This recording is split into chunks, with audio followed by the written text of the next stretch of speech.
Just passed. The government will have control of all of your movement now. Just passed. They are now going to be installing KILL switches into all new cars. And you might be thinking, girl, it's 2026. Who can afford anything new right now? The world is on fire. I see all kind of cars being repoed from grocery store parking lots and stuff, man. It's getting bad out here, man. Save your money, man. Save your money. It's getting bad out here. This guy that's running our country don't give two fucks about you, man. So you're not saving? Jesus Christ. Like, gas is almost $5 a gallon. Getting fruit at the grocery store is like $8. What did I see for $8 the other day? Was it grapes? It was something. And I was just like, I ain't never. Rent keeps going up, groceries keep going up, healthcare feels like a fucking luxury, and somehow the narrative is still that people are just bad with money.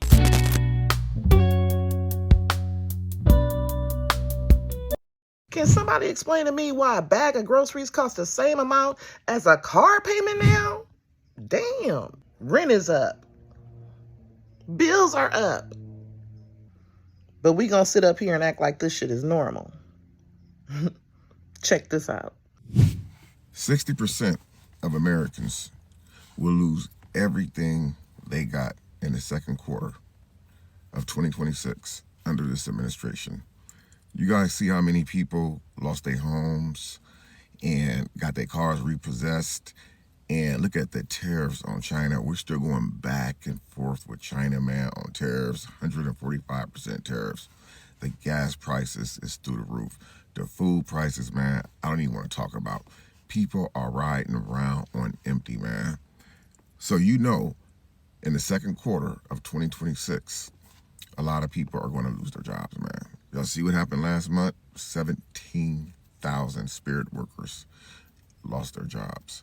There was something happened at, I can't remember the name of the place, where 30-something thousand people got notices before they even went to work. They got fired through email, man. I can't remember the name of the company, but it happened like 2 months ago. Repossessions, man, is up to 15,000 repossessions a day in the United States. And in most cases, people can't even hide their cars. Even if you hide them at a friend's house or in the garage, they got all those devices on where they can track the vehicle, no matter what state you in, where you put it at, man. And that's why I believe 60% of Americans is going to lose everything they got, man. I see houses all around me going up for sale.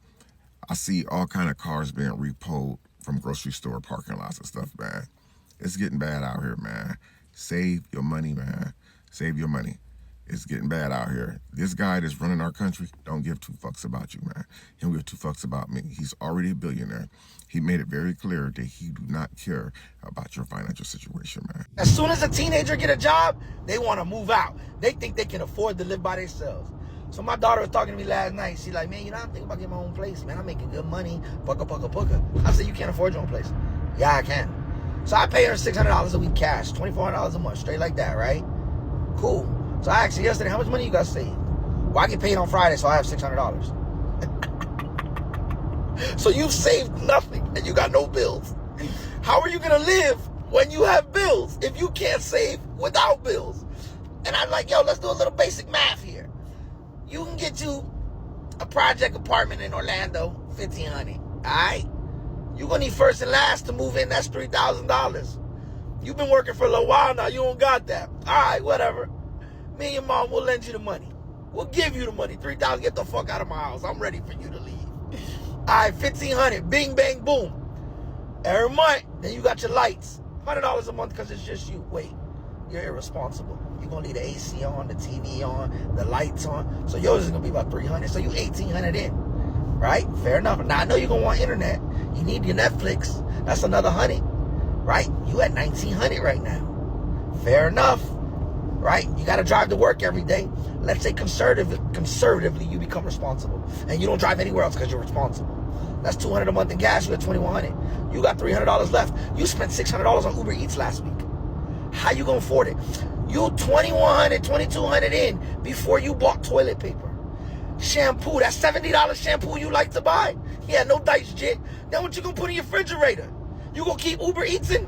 You just can't afford it. These kids think living on their own is easy. They've never bought toilet paper. They've never bought cleaning supplies, soap to wash the dishes, toothpaste.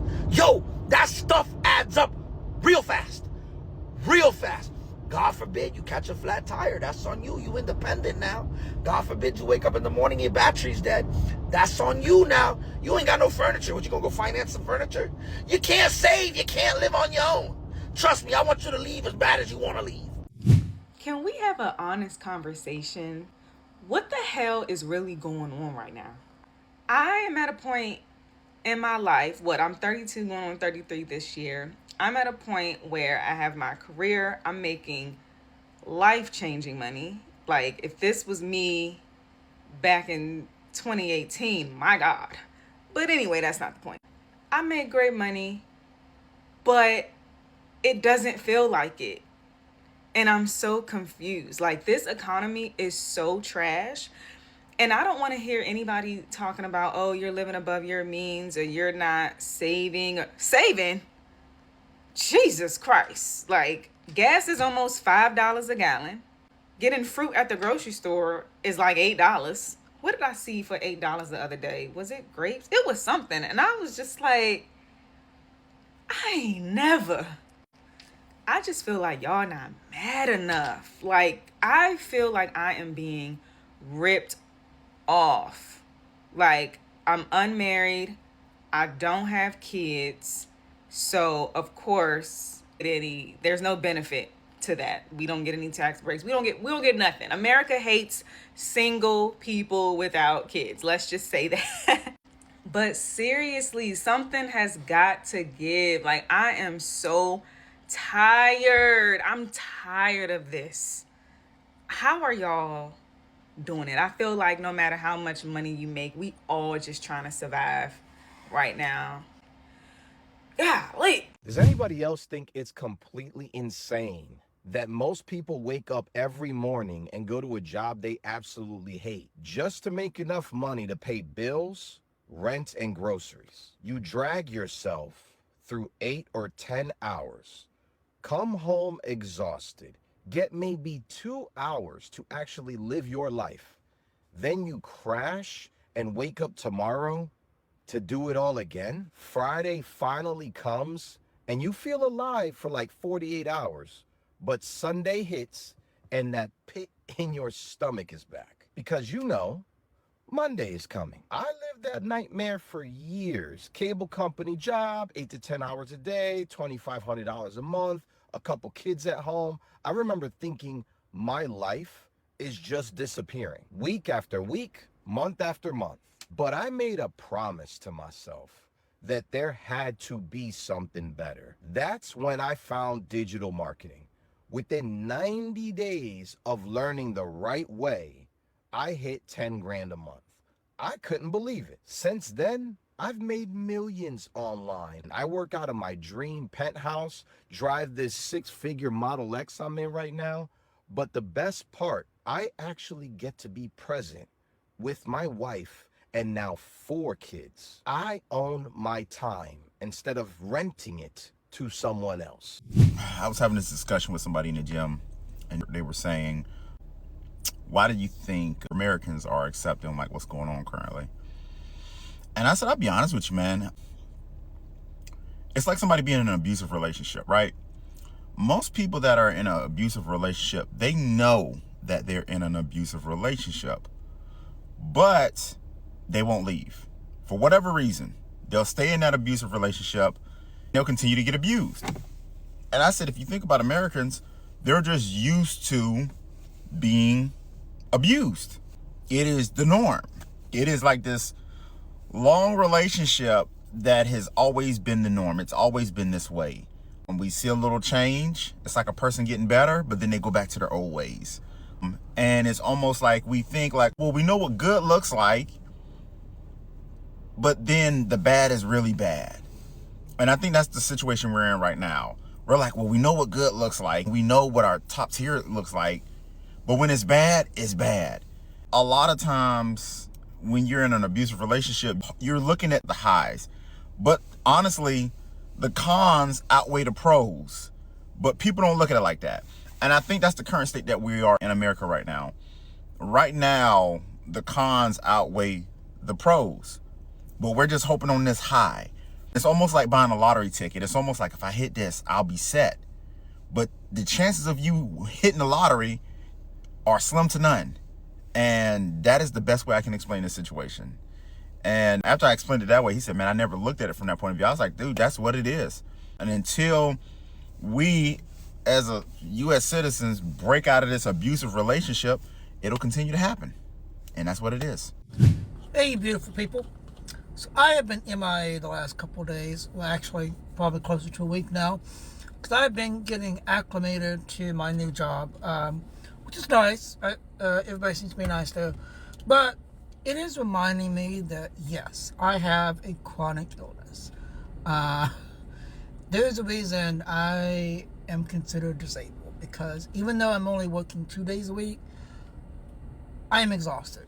And it's not a high-stress job. It's not a job that requires me to do much. It doesn't hurt my back or anything like that, which is the most important thing. But just being up and going all day, 2 days in a row, is exhausting. And at the end of the day, I do not want to do shit. I do not want to cook dinner. My husband knows that he's on his own for those 2 days. And Wednesday, I usually sleep in late. And I tried to get stuff done yesterday, and I was like, I didn't have the motivation. So I'm up and running today, trying to get stuff done. But of course, we went from spring straight into hell's front porch, so I'm not going to get much done outside, which I really need to finish. But yeah, unfortunately, that's the world we live in, right? Even though I'm disabled, I don't make enough money on just disability. We are struggling, even though my husband's making good money. He's got some new revenue streams coming in, but it's not enough. It's not enough. And we're still broke. So yeah, I'm forced to work part-time, and it sucks. It's not that I don't want to work, I'm stuck in this position of, I had this degree where if I really pushed myself, I could be making a really good money, probably close to 6 figures like I was pre-COVID. But that put a huge toll on my body. On the other side, the only way that I'm going to get the type of insurance I need to cover my medical supplies, to cover my hearing implant, the things that I need, is Medicare. And unfortunately, I don't qualify for Medicaid because I chose to get married. So I'm stuck between a rock and a hard place. And I'm very limited on the amount of money that I can make without losing my health care. And that's something I cannot risk with all of my health issues. And if you follow me for a long time, you know that I've talked about it. I haven't gone into specific detail about some of the things that I deal with, but they are very expensive. And I literally have a laundry list of doctors that I see on a regular basis to keep myself in check. But yeah, that's life in America in 2026. Yay. Once the rent is paid and the fridge is full, I'm good.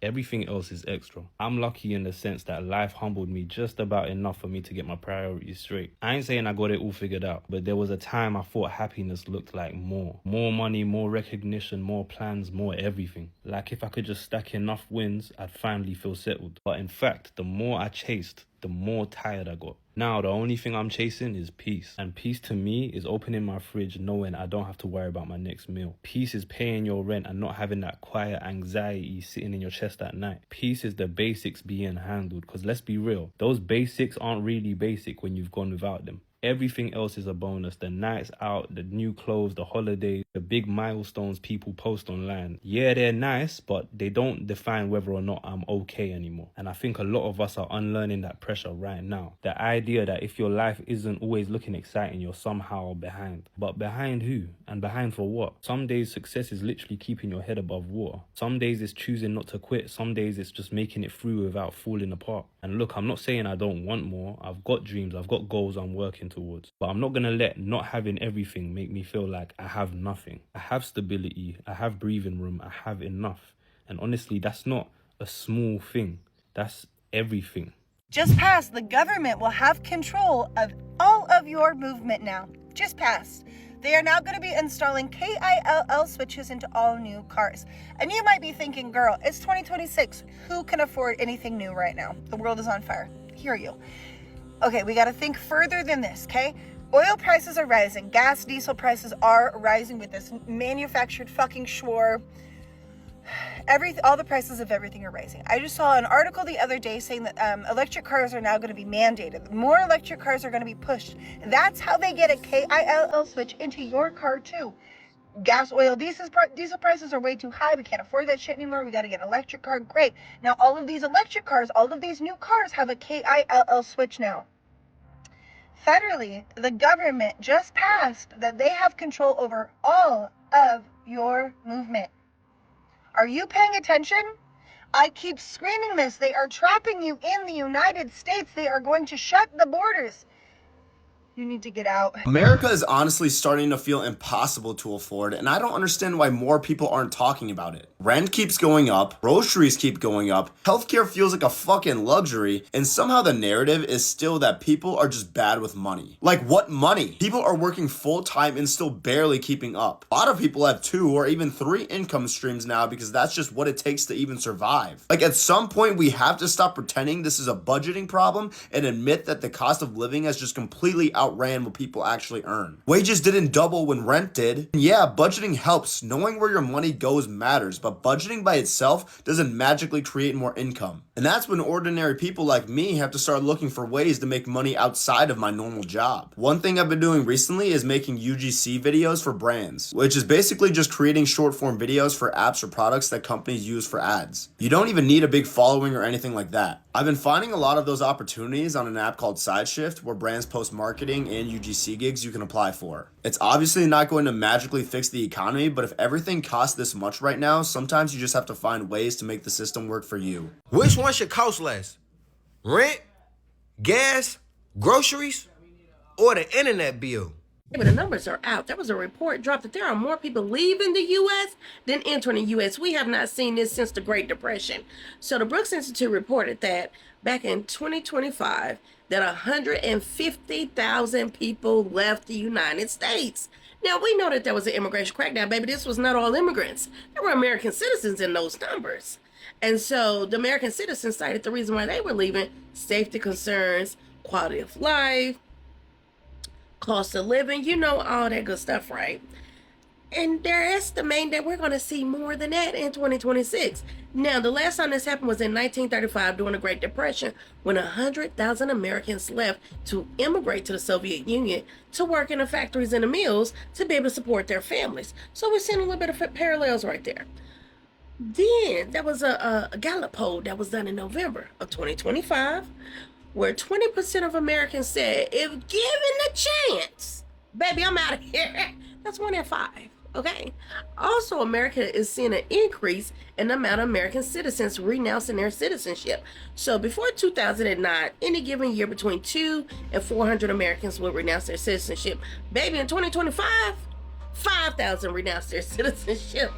So we're seeing some numbers here.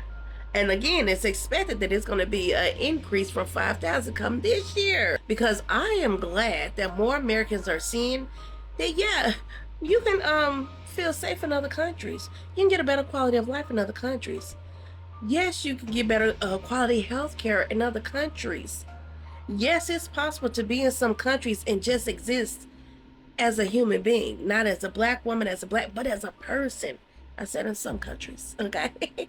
Yes, anti-blackness is worldwide. I ain't even gonna cap. But nevertheless, there are some countries you walk in and it's just just peaceful.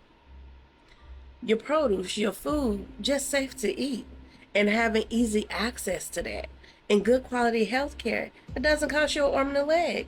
Like, I've experienced healthcare in Thailand. Where else? Definitely here in the UK. I was trying to say Philippines, but I'd be like Turkey. I've experienced healthcare in Turkey as well. But like, guys, there are so many other countries you can explore if you want a good quality healthcare system, education system. Countries that have less crime than America does, because America actually ranks very high when it comes down to crime, very high. I get $600 a month in Social Security. Now tell me how I'm supposed to survive on that. Bills, groceries, gas. Because right now, I'm not living, I'm surviving. I'm 66 years old and I refuse to spend the rest of my life stressing over every single dollar. So I started figuring out how to create income online.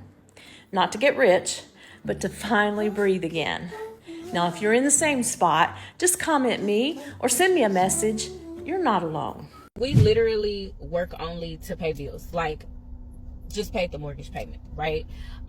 Check looks nice when it hits, but I don't understand why the government thinks that it's okay to take like $1,200-$1,300 before I even get it.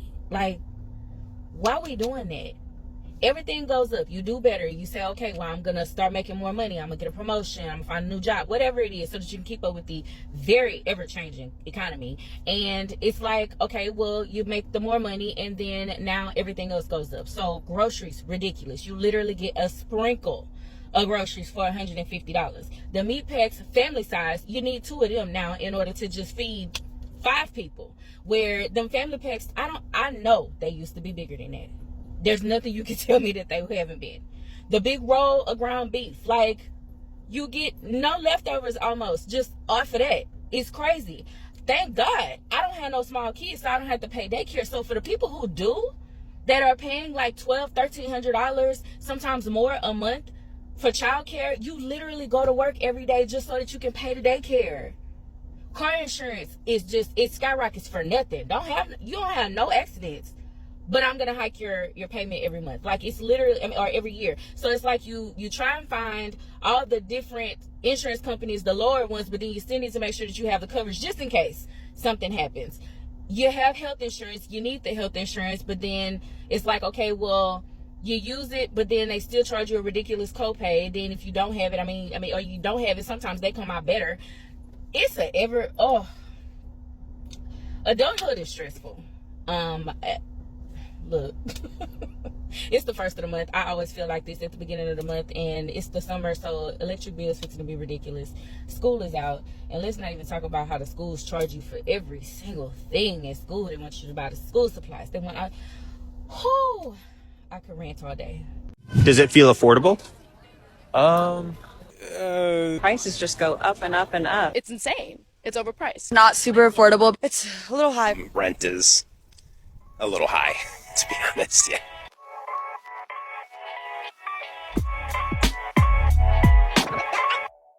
America is experiencing one of the most serious housing crises in its history.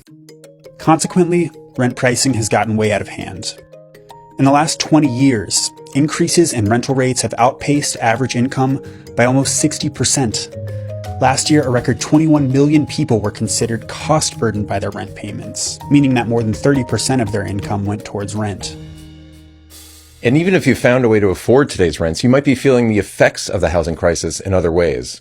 I don't pay that much in rent, but it takes my friend 1 hour to get where they need to go. Oh yeah, it's really hard for me to get to the things that I need. It's like a 20-minute skate from my house to downtown. In an isolated area. Small room without even a window. And I share a house with 34 people. So this trend is not a result of the free market. It's the consequence of a series of powerful, long-standing policy choices. To understand how to fix our housing crisis and make rents more affordable, we have to understand more about these choices. There are many issues that affect the cost of housing, like supply chain disruptions, labor market changes, or interest rates. But the root of the problem is a shortage of housing where people need it the most. So why doesn't more housing get built where people need it, like in cities where jobs are growing? This is where we have to talk about policy choice number 1, zoning. We didn't have zoning in this town until around 1960. Zoning is the practice of saying what kinds of buildings can go where and what they can be used for. Zoning's been around for about 100 years. Some zoning was designed to separate industry from residential areas, but it got popular mainly for the purpose of separating white families and businesses from the rest of society. Oh, I don't think Mr. Candy would sell to them.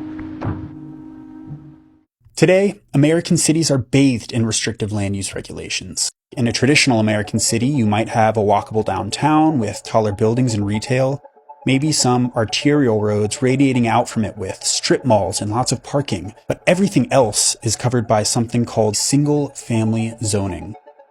The suburbs. Almost as much written about as Madison Avenue. In 75% of all residential land in the United States, the only thing you're allowed to build is a detached, single-family house. As a result, there's less space for different kinds of homes, like apartments or townhouses, even though many people may want or need them. This lack of variety leads to inefficient land use, where large areas are used for only one type of housing, making it harder to fit more homes in places where people want to live. And while zoning regulations on their own hinder new housing supply, it's equally important to understand how zoning is protected and weaponized by local citizens. According to researchers in Boston who analyzed years of public meeting comments about development, a mere 15% of comments were in support of new housing. 62% were in opposition, and the remaining 23% were neutral. So what's the problem? Isn't this how democracy works? The problem is that people who currently show up are not representative of our larger community. The same study in Massachusetts found that while the majority of voters in these towns support new housing, they only represent 15% of all comments. And it turns out that folks that show up to these meetings are on average older, whiter, wealthier, and more likely to own a home than the average voter. In towns and cities where voters largely support new housing, most of us understandably aren't showing up to advocate for a small apartment building. The immediate neighbors, on the other hand, care a lot. Well, emotions are running high in Gilbert after developers want to change the zoning of a popular area. Doesn't benefit one resident of Morrison Ranch. I worry about their safety. Now they've started a petition. I'm opposing this to maintain the integrity of a commercial-free zone. I'm definitely upset about the rezoning. We're using this as a rental property. We bought it. On the whole, as neighborhood defenders shut down one development after another, housing supply becomes limited.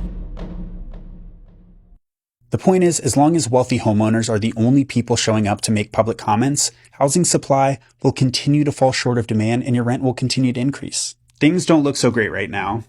But it doesn't have to be this way. And there are things you can do right now to fight back in your own community. And I would be able to just walk straight to skate to 7-Eleven for real. That'd be lit. Cities are usually required to update their development plans every few years, which presents an opportunity to change the zoning laws. For example, here in Ann Arbor, we're about to rewrite our comprehensive plan, essentially choosing what our urban planning priorities will be for the next few decades. Both here and in cities around the country, your voice is needed to solve this housing crisis. So take 5 minutes to research how to attend your next city planning meeting, see if there's any pro-housing groups already in your area, and hit the subscribe button to learn more about advocating for urban planning practices that make our neighborhoods more affordable, safe, and livable. If you're feeling the squeeze too, trust me, you are not alone. We all rocking in that boat. Something's got to give because regular people can't keep holding the economy on its back. I'm sick of this shit. Subscribe to Shana Real Talk TV and let's keep the conversation going. Happy every day.